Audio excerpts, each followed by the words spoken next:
Hi అండి. అందరికీ ఉగాది శుభాకాంక్షలు. ఈ వీడియోలో నేను జస్ట్ మా ఉగాది పండగకు నేనేం చేశాననేది చూపిస్తున్నాను. అందరికీ తెలిసిందే, ప్రతి ఒక్కరూ చేసుకునేదే ఉగాది పచ్చడండి. ఇది మెయిన్ కదా ఉగాది పండుగకు. సో, నేను మా అమ్మ వాళ్ళ ఇంటికొచ్చాను. చింతపండులో బెల్లం వేసి నానబెట్టేసి చింతపండు పులుసులో మామిడికాయ తురుము వేసింది మా అమ్మ. అలాగే ఇక వేపపూత కూడా వేస్తుంది. సో ఈ ఉగాది పచ్చడిలో మనకు ఏది ఎక్కువ టేస్ట్ అనిపిస్తే లైఫ్ అంతా అలానే ఉంటుంది అని అంటూ ఉంటారు చాలామంది పెద్దలు. ఉగాది పండగ ఎంతమందికి ఫేవరెట్ ఫెస్టివలో, ఉగాది పచ్చడి ఎంతమందికి ఇష్టమో కమెంట్ సెక్షన్లో పోస్ట్ చేయండి. నాకైతే ఉగాది పచ్చడి అంటే ప్రాణం.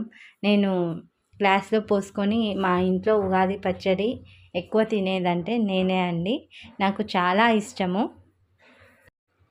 నేను చేద్దాం అనుకున్నాను, అంతలోకి మా అమ్మ చేసేసింది ఆల్రెడీ.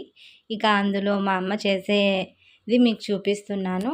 కొంచెం సాల్టు, కొంచెం కారం, కారం ప్లేస్లో మిరియాల పొడి కూడా వేసుకోవచ్చు. సోంపు, పులుపు, వగరు, చేదు, తీపి, కారం, ఉప్పు, 6 రుచులు ఉన్నాయి కదండి.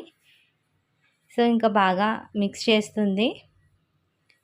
మామూలుగా అయితే కొత్త కుండలో చేస్తారు. చిన్న కొత్త కుండ తెచ్చి దానికి కంకణం కట్టి అందులో ఉగాది పచ్చడి అనేది చేస్తారు. మా అత్తమ్మ వాళ్ళ ఇంట్లో అయితే మా అమ్మ వాళ్ళు ఇలా చేస్తారు. సో స్పెషల్స్ వచ్చి ఆలు కర్రీ, అలాగే గారెలు, బెల్లం పాయసం అండి, శనగపప్పు బెల్లం పాయసము, చింతపండు పులిహోర, అలాగే అన్నము, వైట్ రైస్, చారు చేశారు. సో ఈ ఉగాదికి మీరేం స్పెషల్స్ చేశారో చెప్పండి. కంపల్సరీ ప్రతి ఒక్కరూ బొబ్బట్లు అయితే చేస్తారు. సో ఇక మా ఇంట్లో మా మమ్మీ బొబ్బట్లు అయితే చేయలేదు, పాయసం చేసింది. అదేంటో కానీ పండగ పూట్లేమో ఎన్నో రుచులు ఉంటాయి. నోటికి తగినట్టు ఆ రోజు తినబుద్ధి కాదు. ఉత్త రోజుల్లో ఏమో ఏదో ఒకటి తినాలని చేసుకొని మరీ తింటూ ఉంటాము. ఇలా ఎంతమందికి అనిపిస్తుందో కమెంట్ సెక్షన్లో పోస్ట్ చేయండి. మరి మీ ఇంట్లో ఉగాది సెలబ్రేషన్స్ ఎలా చేశారో, ఏం స్పెషల్స్ వండారో కమెంట్ సెక్షన్లో పోస్ట్ చేయండి. నా వీడియోని లైక్ చేయండి, షేర్ చేయండి, బెల్ ఐకాన్ క్లిక్ చేసి సబ్స్క్రైబ్ చేసుకోండి. Thank you for watching.